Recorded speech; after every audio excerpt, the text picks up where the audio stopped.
got a couple of things at the top here for you, and then we'll get right at it. First, I want to highlight the new directive. I think you've seen it, issued by the department on the use of masks and other public health measures. In accordance with an executive order, all individuals on military installations and all individuals performing official duties on behalf of the department from any location other than the individual's home, including outdoor shared spaces, will wear masks in accordance with the most current CDC guidelines. All individuals on military installations will also continue to practice social distancing in combination with other everyday preventative actions to reduce the spread of COVID-19. The full memo is available online if you care to see it. We certainly encourage all our employees in the department to make sure that they've looked at it. As I think you've heard, the White House COVID task force announced this morning that the Secretary Austin, has approved 1,110 active duty service members to support 5 FEMA vaccination centers. A team of 222 personnel will support each one of these mega sites. I think you know there's 2 different types that FEMA is working to establish in areas of the country. I'm talking in this particular case of the mega sites. These teams will include medical and support personnel. It'll be largely medical personnel. Details for the exact sourcing of the requirement is now at the service level. I'm not able to read out to you specifically how each of these sites will be sourced. That's working at the service level right now. And of course, it always relies on, we are supporting FEMA, and FEMA will determine which site each team supports. I will continue to work closely with FEMA to scope additional requirements. FEMA and the department will jointly determine when DoD vaccination capabilities are no longer required. Now, also, as you may have seen yesterday in the Secretary's statement after President Biden's speech, the department will conduct a global force posture review of U.S. military footprint, resources, and strategies. This review will help inform the Secretary's advice to the Commander-in-Chief about how we best allocate military forces in pursuit of our national interests. The review will be led by the Acting Undersecretary of Defense for Policy in close coordination with the Chairman of the Joint Chiefs of Staff, of course. We also will, as the Secretary indicated, consult closely with our allies and partners as we move through this review, and we expect to have it completed by mid-year.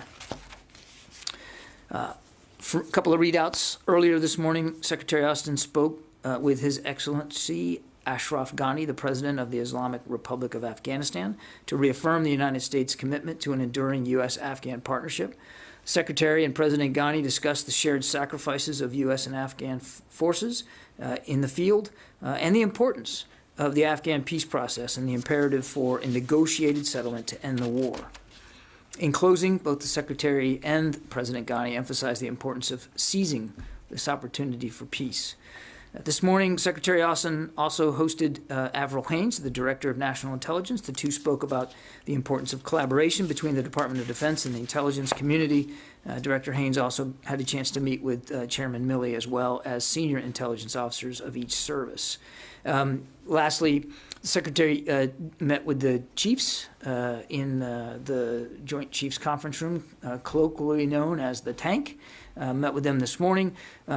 It was his first opportunity to meet with them collectively in the Tank to discuss a range of issues of importance to all of them. He had a chance to walk through with them what his priorities were as he is now getting more acclimated to the job and sort of things he wanted to tackle, as well as listening to them about what was on their minds and what their priorities were. So it was the first of what I'm sure will be many such discussions. With that, take questions. I think I have. Oh, by the way, so I have been appropriately counseled by all of you about the use of the phones versus the room, and I can be taught. So what we're going to do is I'm going to go to 2 on the phone and 2 in the room, and we'll just keep going back and forth like that. We'll start with Lita. Go ahead. Hi, John. Thanks. two things. One, I'm wondering if you have any even timing estimates on the FEMA teams, and just a quick point of clarification. Do you know if the military of one of these five or two of these five or whatever is one of them going to one of the sites in California, or are two of the teams going to California? So the first, well, I shouldn't say the first. What we know is that sort of there's 1,100. An initial group, one team of 222, will be deploying to California, to a site in California in coming days. We expect that they'll be able to get on site on or about the 15th of this month.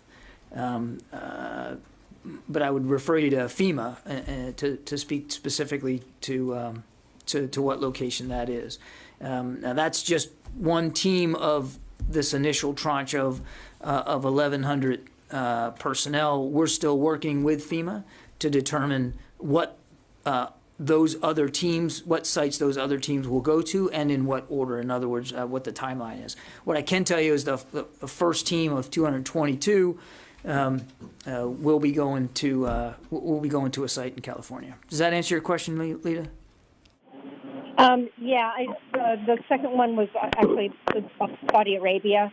Can you give us a broader understanding right now of what U.S. military aid or training is going to Saudi Arabia, and whether or not there are any? I think all the Patriot batteries were removed, but if there's any other equipment or other military aircraft and other weapon systems there, and what your understanding is of what the military will be able to continue to do under the president's latest order. Thanks. And that's all I have. Thank you. Well, I'll have to take the question on the laydown, Lita. I don't have that in front of me, exactly what is there in the country. But as a result of the president's order yesterday, DOD had been providing some limited non-combat assistance for coalition operations, and that would include intelligence and some advice and best practices. And that all has been terminated.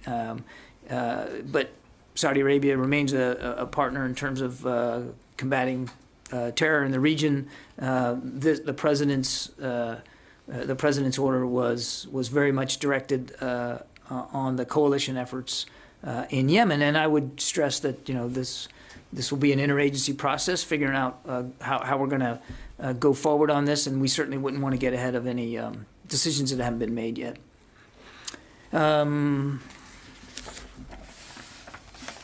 Now I need to put my glasses on. You guys have got to write this in big font from now on. Louis Martinez. Hey, John. Quick question about the global posture review. You said that you expect it to take place or be resolved by mid-year. Does that mean that any force level drops around the world or any inflows are not going to happen until that time? And particularly given the focus on Germany. Thanks. So, Louis, I mean, in terms of permanent structure and permanent areas where we are permanently based, forward deployed, if you will, obviously the Secretary wants to get his arms around all that, and that's what the posture review is about. It's about where we are based and to what degree we are there in terms of numbers of men and women, but also the purpose for being there, and that's what the force posture review is all about. But, and I don't think you were asking this, but just to be clear, we still have a rotational presence in many parts of the world. Just last week we were talking about aircraft carriers and where they're operating. So that rotational deployment scheme, that's not affected by the posture review. We still have security commitments around the world that we have to meet, and we're going to continue to meet them. But before the Secretary advises or recommends to the President any permanent force structure changes in terms of our facilities and the units that we have around the world, he wants to get this posture review done first. Did that answer your question, Louis? It does, and also just on Afghanistan, is that separate? You know, the conditions-based assessment of the deal with the Taliban, is that a part of the same posture review, or is that a separate assessment onto itself? That's obviously an area of current operations, Louis. So I think we will be the administration will be reviewing future force posture in Afghanistan in a way that's commensurate with what we're trying to get done in Afghanistan. You know, trying to end this war in a responsible way, and it'll be done in concert with, of course, our NATO partners that are there on the ground. So I wouldn't go so far as to say it's totally separate. I mean, the global posture review is still looking at our force posture around the world, but obviously what happens with respect to Afghanistan will be done in keeping with the decision-making processes that are already in place for that part of the world, and in keeping with, again, our NATO allies. You know, the Defense Ministerial is coming up. The Secretary intends to participate, and obviously this will be a key topic of discussion inside that venue as well. Lucas. John, how does an unarmed adult male break into a plane at Andrews used by the Vice President, Secretary of Defense, and other top government officials? That is exactly what the Air Force is investigating now. I think everybody's taken this very seriously, and the Acting Secretary of the Air Force and the Air Force Chief of Staff are going to order the Air Force Inspector General to fully investigate this issue. Everybody takes seriously what happened, and they will do a thorough investigation. And I'm sure they will learn things out of this that we'll be able to share with you. I can also tell you that clearly they've adjusted some of their security protocols at Andrews this morning. Won't go into the details of that, of course. And I might add, and I didn't say it when I first mentioned it, but this investigation by the Air Force IG, this review and investigation, will also include their installations worldwide. They're not just going to limit it to Andrews. I mean, clearly they're going to investigate this incident, but they're also going to take a look at security protocols across the force. How long was this guy on the plane? I don't have exact details about this, Lucas. I would refer you to the Air Force for more specific details about this. A description of the suspect. We just heard unarmed adult male. Any more than that? I don't have anything more than that. Again, that's really for the Air Force to speak to. But again, everybody's taking this seriously. The Secretary's taking this seriously, and we'll leave it to the Air Force to investigate this and report out. Yeah, Orrin. He was arrested on outstanding warrants. Do you know what those warrants were for? And just in terms of, this seems like a pretty big failure or a screw-up, letting this happen and letting him get onto the flight line and onto a C-40. I don't know about, I've seen reports about existing warrants, Orrin, and I'd refer you to local law enforcement for that. That's not the kind of thing that we would have knowledge about. And again, I think it wasn't a question you asked, but to your point, everybody in the department, and certainly everybody in the Air Force, understands what a serious matter this is. They have made adjustments to their security protocols at Andrews. They've now ordered a full investigation of it, and they've gone a step further and ordered a look at all the security protocols at installations worldwide. So let's let them do their work. Let's let the investigators finish what they need to finish. We'll learn things, I'm sure, about this, and I have every confidence that the Air Force will share what they've learned with you when they can. Okay, I got to go to the phones now, or I'll get in trouble. So, let's see, Phil Stewart, Reuters. Thanks, John. Just quickly following up on Afghanistan. So did Secretary Austin raise the May deadline with President Ghani, and did he exempt Afghanistan from this global posture review? I'm not totally clear on where it fits in there. And I have a quick question about the mask mandate too. When done. clearly they talked about, as I said in my readout, they talked about the importance of the peace process, and they talked about the importance of this being Afghan-led. They talked about the enduring commitment that we have to Afghanistan writ large. I won't get into specific discussions, as I said, about force posture, because no decisions have been made on force posture at this time.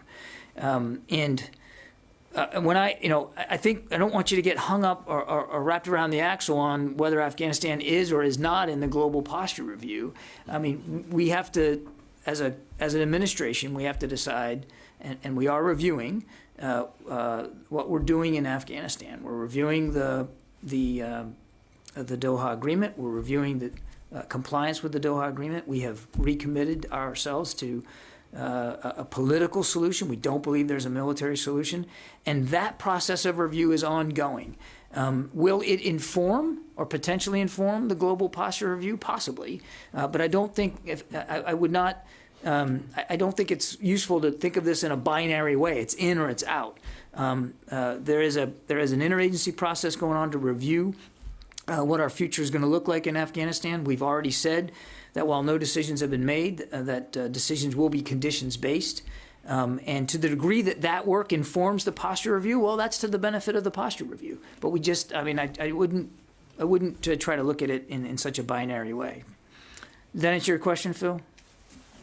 Yeah, thanks. And then on the mask mandate, could you just give us a sense of what drove the change in the mask mandate in general?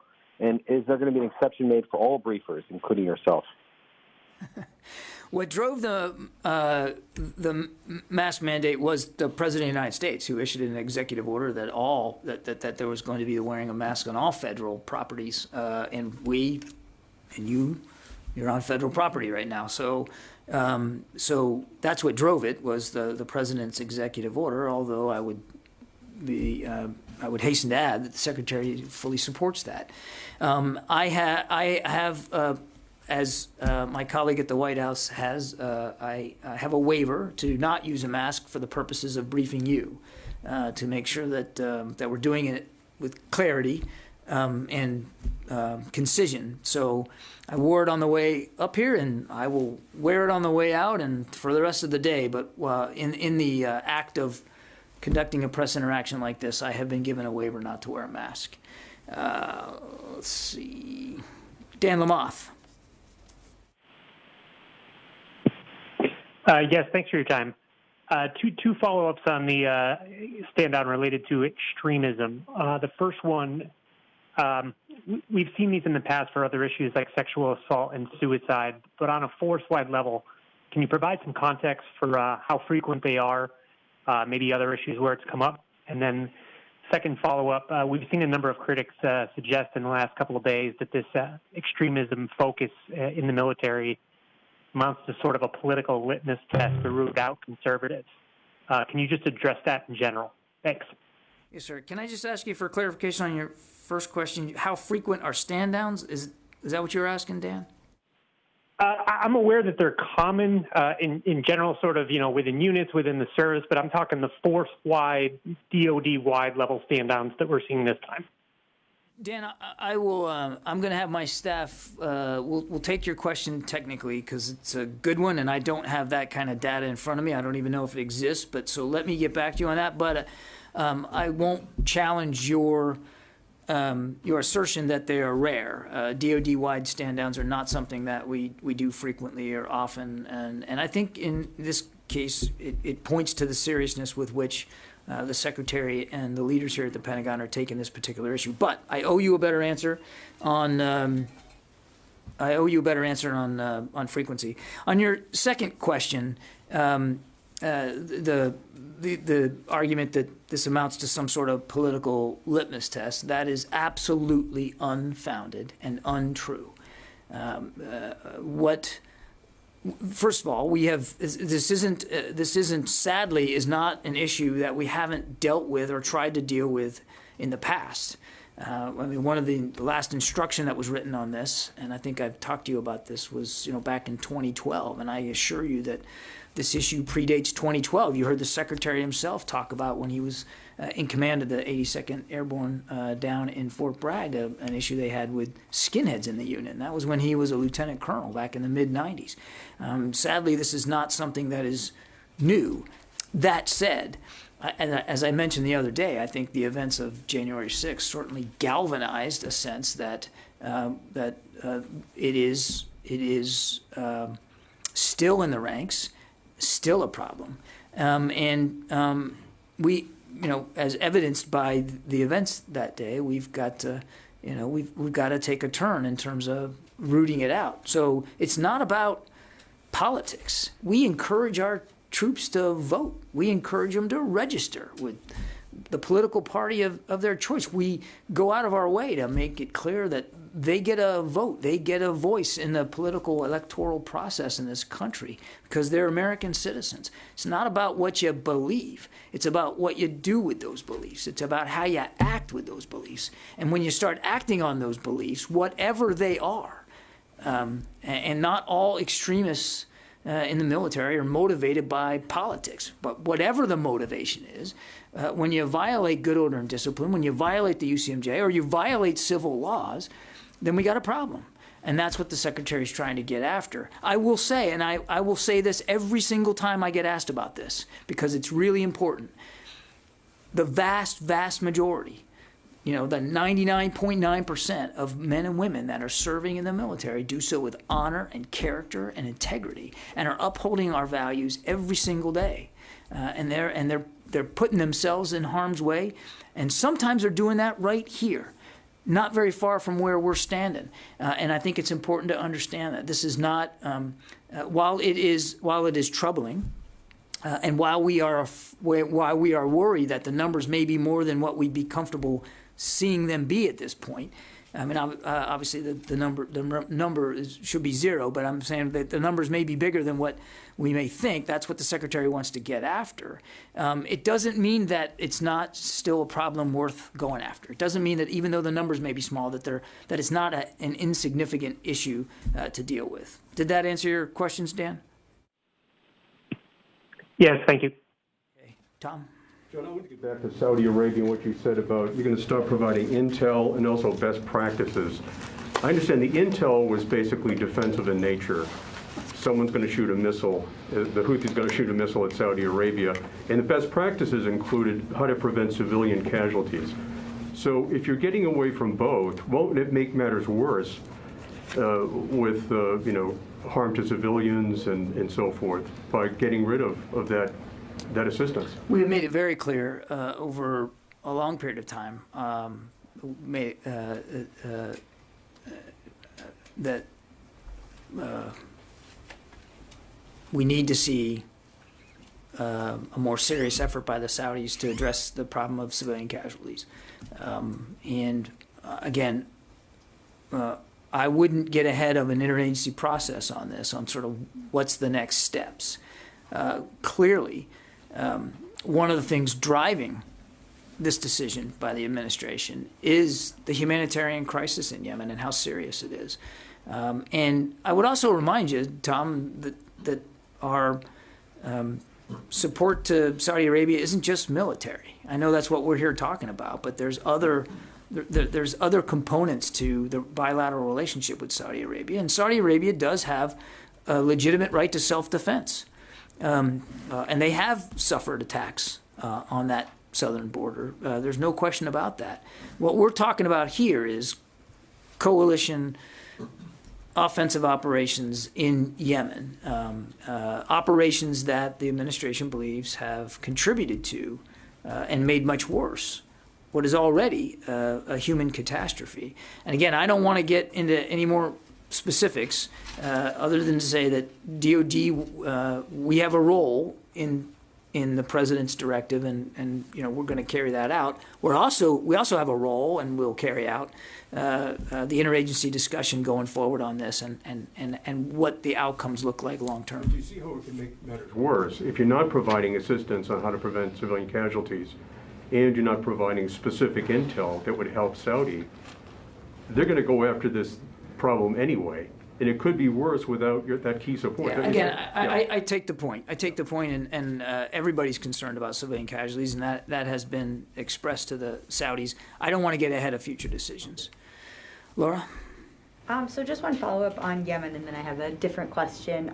So are you saying that you're specifically ending intelligence sharing related to the defense of Saudi Arabia? No, that's not at all what I'm saying. I'm saying it's That's related. my understanding as Related what the to sharing these are related the what we've been doing related to coalition operations inside Yemen. Okay, because my understanding was that was the bulk of the intel sharing that we did. I'm not going to talk about intelligence matters up here, but this is related to coalition operations in Yemen. Okay. Saudi coalition. So we were providing that kind of support previously? There was we had been providing intel sharing support. For the coalition operations? Yes. Okay. And then my second question is, did Secretary Austin attend the meeting today with the NSC on Iran, and what was discussed? I'm not going to. I think I'd refer you to the White House for readouts of meetings that are hosted and chaired by the NSC. That's not for us to read out here. Did Secretary Austin attend? I'll let the White House speak to NSC meetings and the pace of that. Let me go back to the phones as I promised.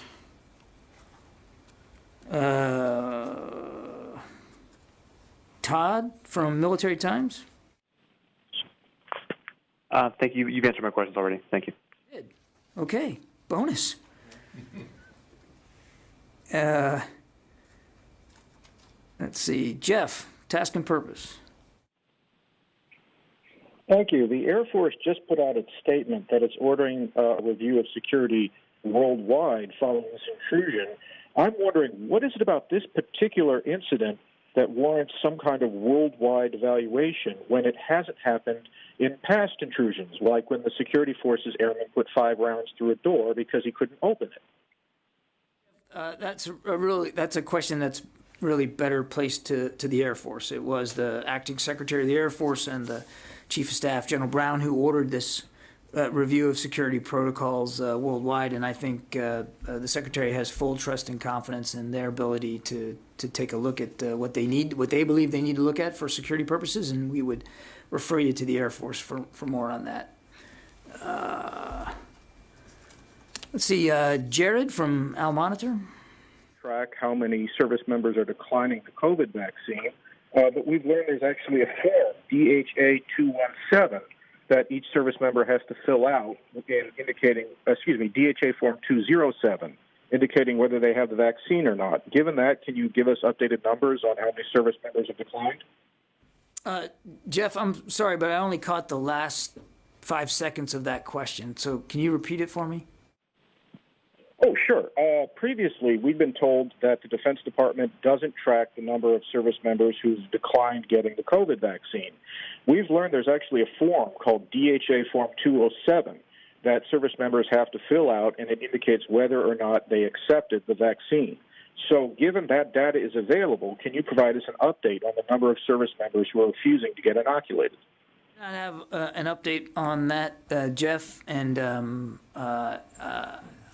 I don't know. I honestly don't know the protocols in terms of what a service member signs or doesn't sign when they elect not to get the vaccine. So I don't know if that kind of you said that data is available. I don't know that it is, but I'm happy to have my staff take that question and we'll do some research on it. Let's see. I had one more on the phone here. Jared from Al Monitor. Hi, sir. Thanks so much for doing this. Just a quick question. Yesterday, a United Nations report reported that al-Qaeda in the Arabian Peninsula's leader had been captured back in October. I'm wondering if you can confirm U.S. involvement in the operation, what this al-Qaeda figure's location is now, and any further details on that.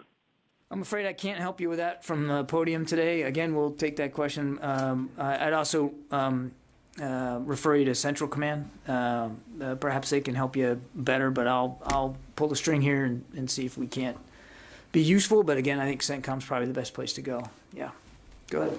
Captain Kirby, I have several questions about transgender military service. I saw the statement the Secretary put out after the executive order, but I thought it lacked clarity and a timeline for both transgender enlistments and the military health system paying for transition-related care and surgeries, just as it would for any other medical procedure. Will you affirm the Pentagon will get to both of those outcomes? Well, I'm not sure I agree with your characterization that it lacked clarity. I mean, it was pretty clear that from the Secretary's statement that if an individual meets all the other fitness and academic requirements to join the military, transgender identity will not be a bar. So it was pretty clear in there that that recruitment and accessions will continue. And he also talked about reversing the decision by the previous administration about not providing associated and appropriate medical assistance and care for those undergoing transition. Now, what does need to be done, and I think I'm getting at the larger part of your question is, I mean, he gave the department 2 months to come back to him with more specific implementation guidelines and procedures and protocols. This had been started, as you know, in 2016 and then more abruptly stopped in, I think, 2018. I could be wrong about that. So a lot of that muscle memory that had been in place in 2016 was gone. And he wanted to give the department a couple of months to get it back, right? And that's what's going on right now. And I'm sure that once we get that, and we've been able to solidify the recommendations going forward, you'll see us put out what the implementation, specific implementation on all the aspects of transgender service are. What's your expected timeline to get to the end result? I'm sorry? What is your expected timeline to get to the end result? The end result being providing for care, transgender enlistments, and... Again, I would say, in terms of enlistments, that issue's solved. You can list right now and be You can, if you meet all the other requirements, physical fitness and your academic and all the other requirements to enlist in a branch of the armed forces, transgender identity will not be a bar. So today, somebody can walk in and join. Now, I said there's some implementation things that we have to get in place to make sure that continued service is not impacted either. And so we just want to go back and take a look at where we were in 2016 and make sure we issue appropriate guidelines to the force. This might be splitting hairs. Transgender identity is not a bar to service, but is a diagnosis of gender dysphoria a bar to service? No. And then the executive order calls for consultation with the Joint Chiefs in this matter. What kind of weight will the Joint Chiefs have on this as this goes forward? The Joint Chiefs are also service chiefs. They have significant Title X responsibilities to recruit, to retain, to train, to equip. And that's by law. They are the service providers to the combatant commanders around the world. So they have a very large vote and a voice with the service secretaries, of course, the civilian oversight, in how these policies will be implemented going forward. Again, we're on our way here, and I think in a couple of months we'll be able to provide more detail. Well, you said vote. That implies that they might be able to vote certain things No, down. don't read too much into the word vote.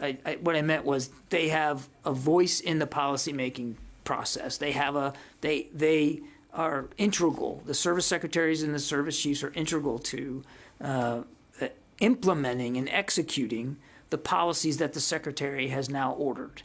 And that will happen, and we will consult with them as we move forward, and they will provide their best advice about how to implement. I think you may be getting at this idea that they're going to somehow resist, or are not in favor of, or will find a way to, a block or stonewall implementation, and that's just not going to happen.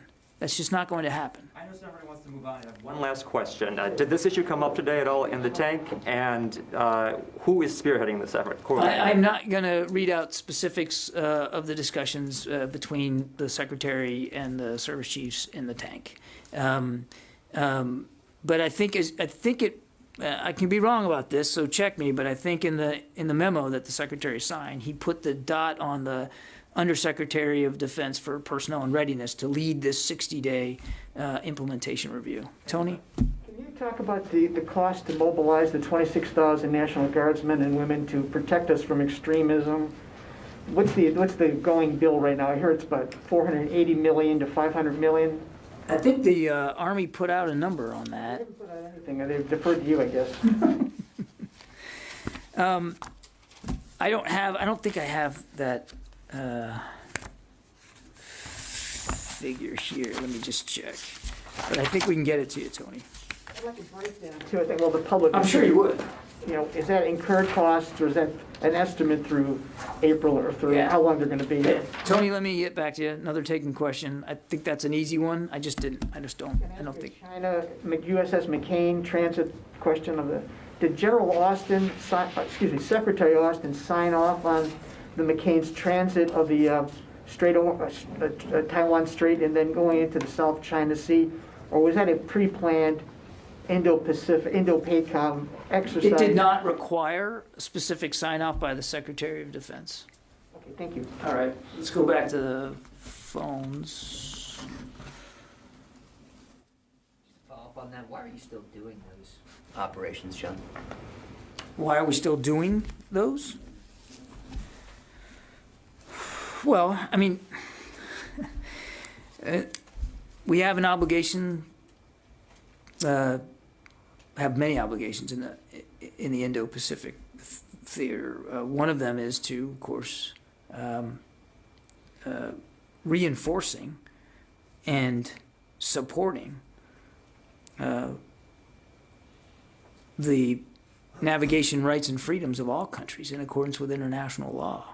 And that's why we continue to conduct what we refer to as freedom of navigation operations. These are international waters.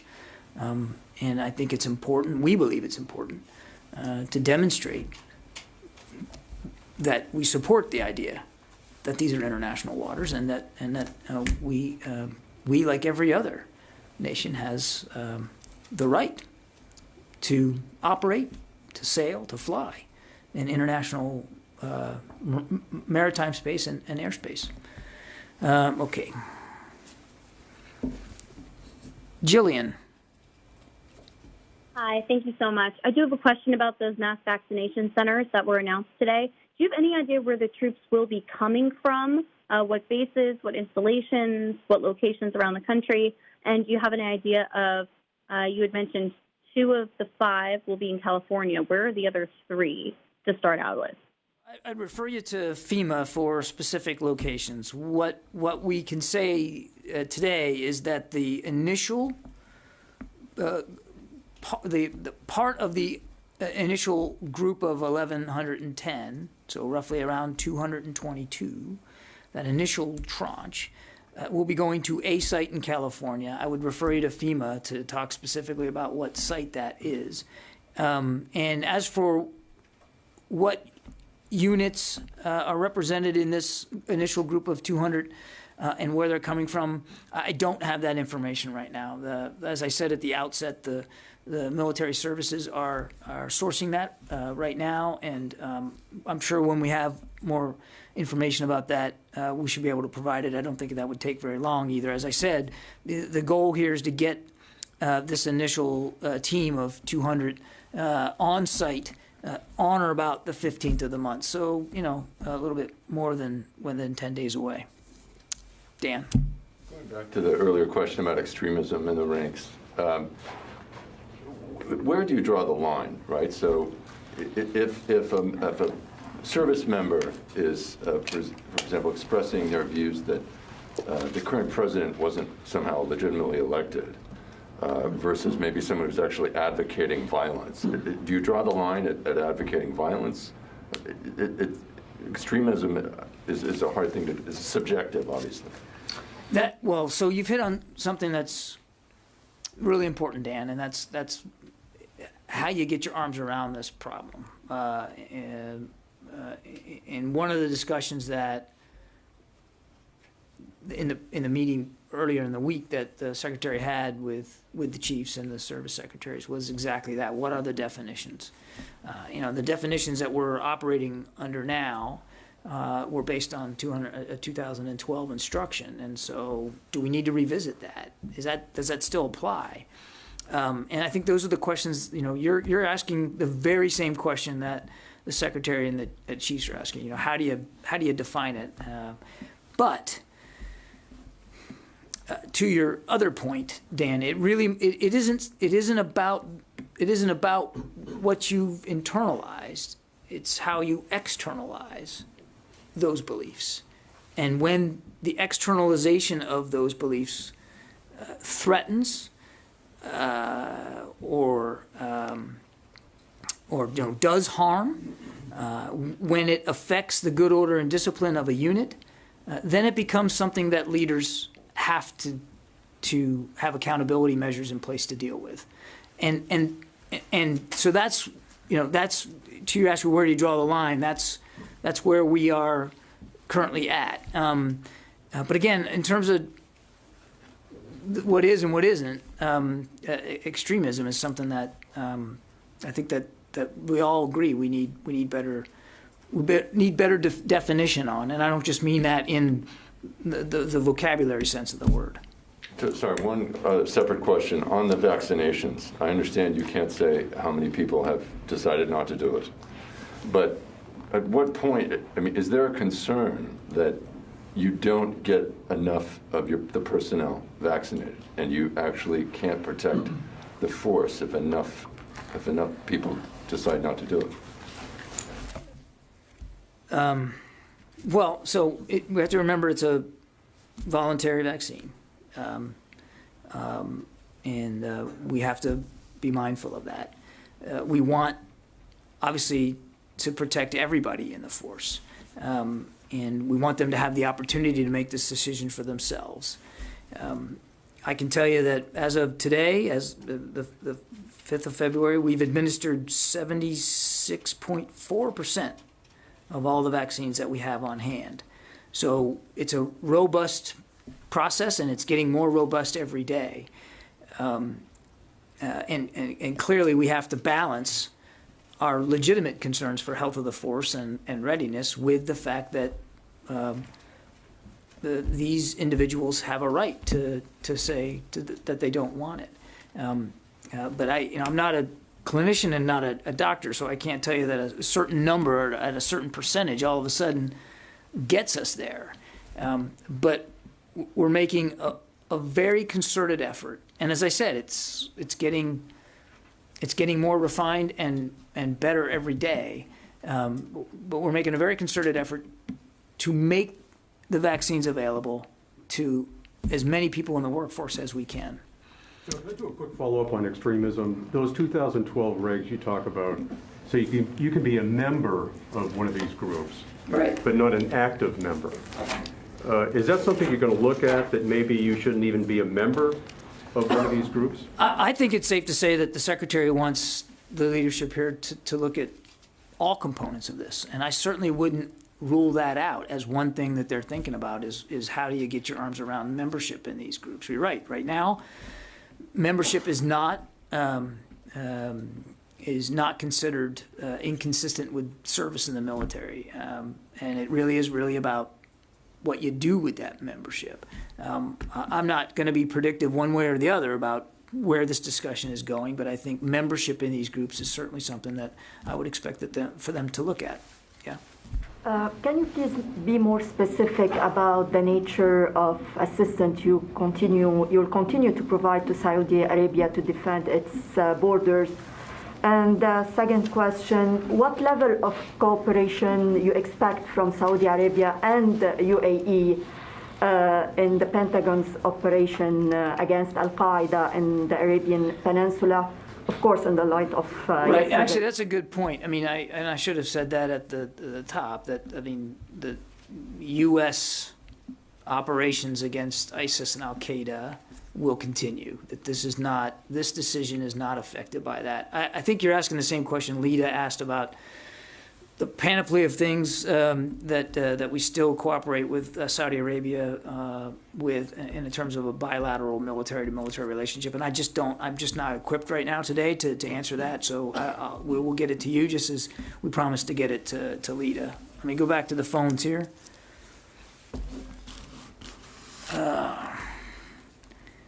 Let's see, Sylvie from AFP. Hello. I have a follow-up to a question, an answer you gave to Louis about the review, the worldwide review, posture review.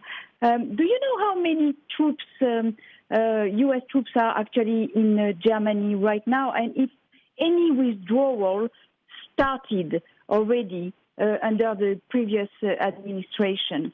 And also, I would like to know the position of the Secretary on the relationships with Turkey and the fact that Turkey now is in possession of the Russian S-400. Look, I'm going to have to. I didn't prepare for the exact number of personnel we have in Germany, but that's a gettable number, and we can get that for you. The only thing I would say and try to reiterate is what I said before in his conversation with the Minister of Defense of Germany.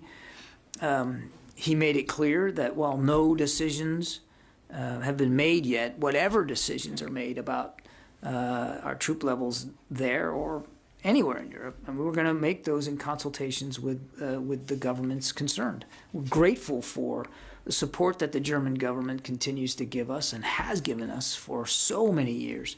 And we will absolutely make sure that they are properly consulted if or when there's any changes to be talked about. As for Turkey, again, I would remind that Turkey's a longstanding and valued NATO ally, but their decision to purchase the S-400 is inconsistent with Turkey's commitments as a U.S. and NATO ally. Our position has not changed. The S-400 is incompatible with the F-35, and Turkey has been suspended from that program. We urge Turkey not to retain the S-400 system. Turkey had multiple opportunities over the last decade to purchase the Patriot defense system from the United States and instead chose to purchase the S-400, which provides Russia revenue, access, and influence. Okay, I'll take one more, and I'll take it from the room, and then we'll head out. Go ahead, sir. Thanks. We're talking about vaccines. Once the vaccine is FDA approved, will it be mandated to soldiers, and then you'd go and pick up all those that have been denying it? And then I'd like to follow up on rotations that you mentioned.